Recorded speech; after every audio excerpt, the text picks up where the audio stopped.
Hello guys, welcome back to my channel. അപ്പോൾ ഇന്ന് Kerala lunch menu അല്ല, പക്ഷെ ഒരു സ്പെഷ്യൽ റെസിപ്പി ആയിട്ടാണ് ഞാൻ വന്നിരിക്കുന്നത്.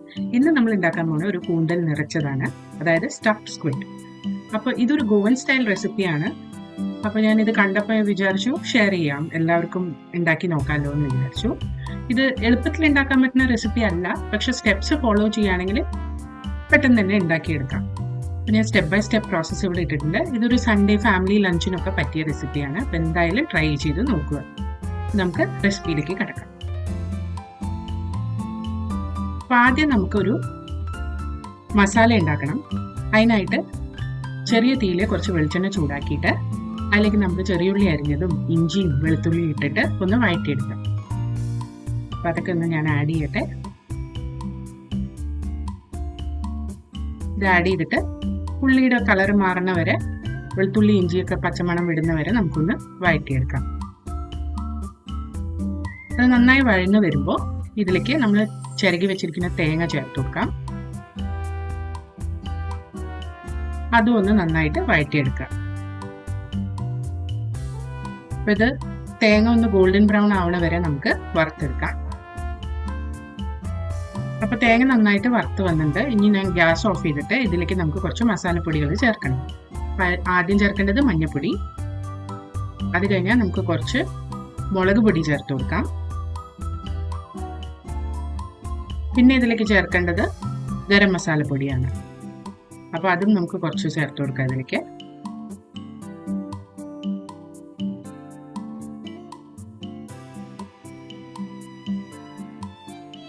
അതിനുശേഷം ഒരു ചെറിയ കഷ്ണം പുളിയോ അല്ലെങ്കിൽ പുളിയുടെ പേസ്റ്റോ ചേർത്ത് കൊടുക്കാം. അപ്പോൾ ഗ്യാസ് ഓഫ് ചെയ്തിട്ടാണ് ഞാൻ ഇതൊക്കെ ചേർക്കണത്. അപ്പോൾ പുളിയും ചേർത്തിട്ടുണ്ട്.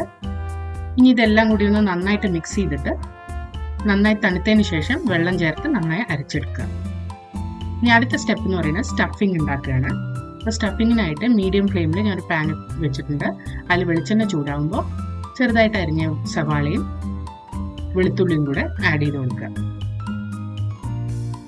ഇത് നന്നായിട്ടൊന്ന് വഴറ്റി സവാളയുടെ കളർ മാറുന്നവരെ കുക്ക് ചെയ്തെടുക്കാം.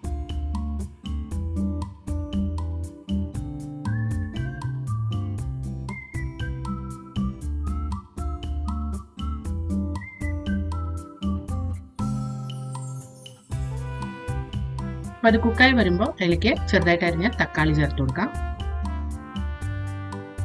ഈ തക്കാളി നന്നായി കുക്കായി സോഫ്റ്റ് ആവുന്നവരെ നമുക്ക് ഇതൊന്ന് വഴറ്റി കൊടുക്കാം.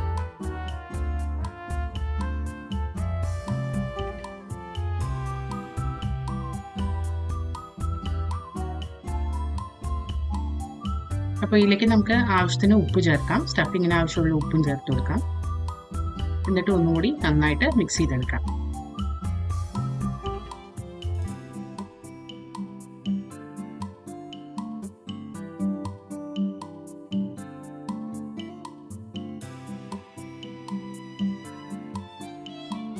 ഇനി ഇതിലേക്ക് നമുക്ക് കുറച്ച് മുളക് പൊടി ചേർത്ത് കൊടുക്കാം.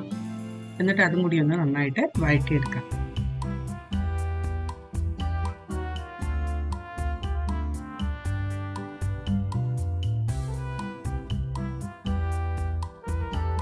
അടുത്ത് നമ്മൾ ഇതിലേക്ക് സ്ക്വിഡ് അല്ലെങ്കിൽ കൂന്തൽ അല്ലെങ്കിൽ കണവയുടെ ടെൻറ്റക്കിൾസ്, അതായത് കാൽ ഭാഗം നന്നായിട്ട് ഫൈൻലി ചോപ്പ് ചെയ്തെടുത്തതാണ്. മെയിൻ ആയിട്ടുള്ള ബോഡി ഭാഗം ആണ് നമ്മൾ സ്റ്റഫ് ചെയ്യാൻ പോകുന്നത്. അപ്പോൾ ബാക്കി ഭാഗങ്ങളൊക്കെ നന്നായിട്ട് ചെറുതായിട്ട് അരിഞ്ഞെടുക്കുക. ഇതിന് പകരം നമുക്ക് വേണമെങ്കിൽ പ്രോൺസ് ചെറുതായിട്ട് അരിഞ്ഞതും ചേർത്ത് കൊടുക്കാം സ്റ്റഫിങ്ങിൽ. അപ്പോൾ ഇത് നന്നായിട്ടൊന്ന് മിക്സ് ചെയ്തെടുക്കുക. ഒരു 2 മിനിറ്റ് നേരെ ഇത് കുക്ക് ചെയ്യണ്ടു. ഓവർ കുക്ക് ചെയ്താൽ ഇത് ഭയങ്കര റബ്ബർ പോലെയാവും. അതുകൊണ്ട് ഒരു 2 മിനിറ്റ് നേരത്തേക്ക് ഇതെല്ലാം കൂടി ഒന്ന് നന്നായിട്ട് മിക്സ് ചെയ്ത് കുക്ക് ചെയ്യുക. അല്ലെങ്കിൽ ഞാൻ കുറച്ച് മല്ലിയിലയും കൂടി ചേർത്ത് കൊടുക്കുന്നുണ്ട്. എന്നിട്ട് അതും കൂടെ മിക്സ് ചെയ്ത് ഒരു 2 മിനിറ്റ് നേരം കുക്ക് ചെയ്തതിന് ശേഷം നമുക്ക് ഗ്യാസ് ഓഫ് ചെയ്യാം. എന്നിട്ടിത് നന്നായിട്ട് തണുപ്പിച്ചെടുക്കാം.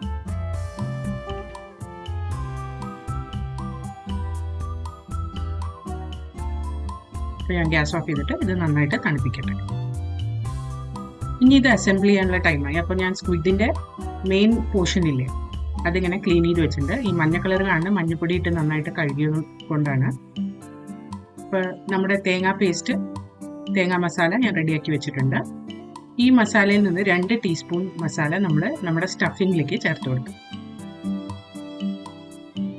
എന്നിട്ട് സ്റ്റഫിങ്ങും ഈ മസാലയും കൂടി നന്നായിട്ട് മിക്സ് ചെയ്തെടുക്കുക.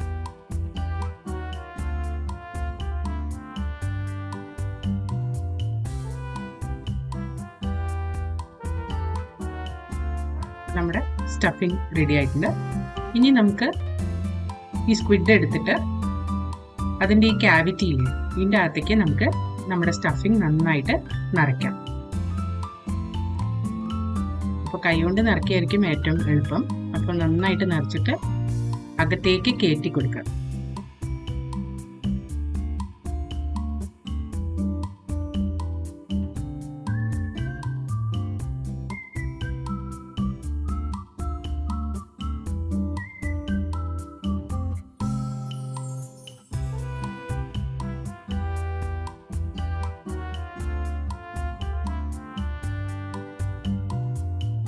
അപ്പോൾ നമ്മുടെ സ്ക്വിഡിൻ്റെ മുക്കാൽ ഭാഗം നമ്മൾ ഈ സ്റ്റഫിങ് ഇട്ട് നന്നായിട്ട് നിറയ്ക്കണം.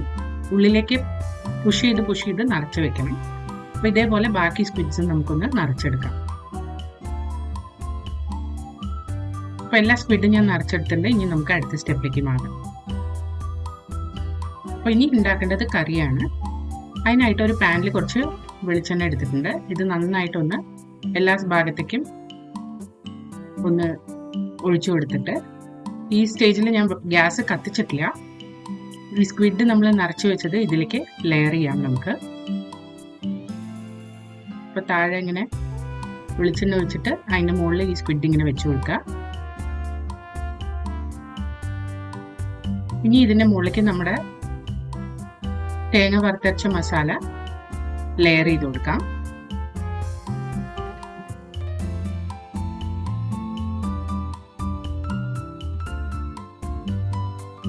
നല്ലപോലെ ലെയർ ചെയ്യുക. ഇനി അടുത്ത ലെയർ നമ്മൾ നിറച്ച് വെച്ച സ്ക്വിഡ് ചേർക്കുക.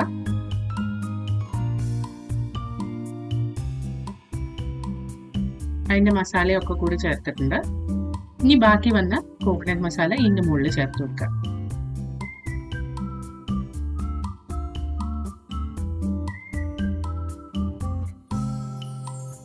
അപ്പോൾ നന്നായിട്ട് ലെയർ ചെയ്തതിന് ശേഷം നമുക്കിത് സ്റ്റോവിൽ വെക്കാം. അപ്പോൾ ഇപ്പോൾ മീഡിയം ഫ്ലെയിമിൽ നമുക്കിത് അടച്ചു വെച്ചിട്ട് കുക്ക് ചെയ്യണം. അപ്പം ഞാൻ ഫ്ലെയിം ഓൺ ചെയ്തിട്ടുണ്ട്. ഇനി ഇതിനെ നമുക്ക് അടച്ചു വെച്ച് കുക്ക് ചെയ്യാം. അപ്പോൾ ഇതിനെ നന്നായിട്ട് മൂടിയിട്ട് ഒരു 10 മിനിറ്റ് നേരത്തേക്ക് കുക്ക് ചെയ്തെടുക്കാം. ഇടയ്ക്കിടയ്ക്ക് ചെക്ക് ചെയ്യാൻ മറക്കരുത്, അടി പിടിക്കാണ്ടിരിക്കാനാണ്. 10 മിനിറ്റിന് ശേഷം നമ്മുടെ സ്ക്വിഡ് നന്നായിട്ട് കുക്കായി വന്നിട്ടുണ്ട്. ഇനി നമുക്കിത് ഗ്യാസ് ഓഫ് ചെയ്തിട്ട് മല്ലിയില ചേർത്ത് ഗ്യാസിൽ നിന്ന് ഇറക്കി വെക്കാം. നമ്മുടെ സ്ക്വിഡ് കറി റെഡിയാണ്. അപ്പോൾ ഇതൊരു ഡിഫറെൻറ്റ് റെസിപ്പി അല്ലേ, എന്തായാലും ട്രൈ ചെയ്ത് നോക്കുക. എന്നിട്ട് കമൻസ് അറിയിക്കുക. അടുത്ത പ്രാവശ്യം ഒരു പുതിയ റെസിപ്പിയുമായി വരുന്നവരെ ബൈ.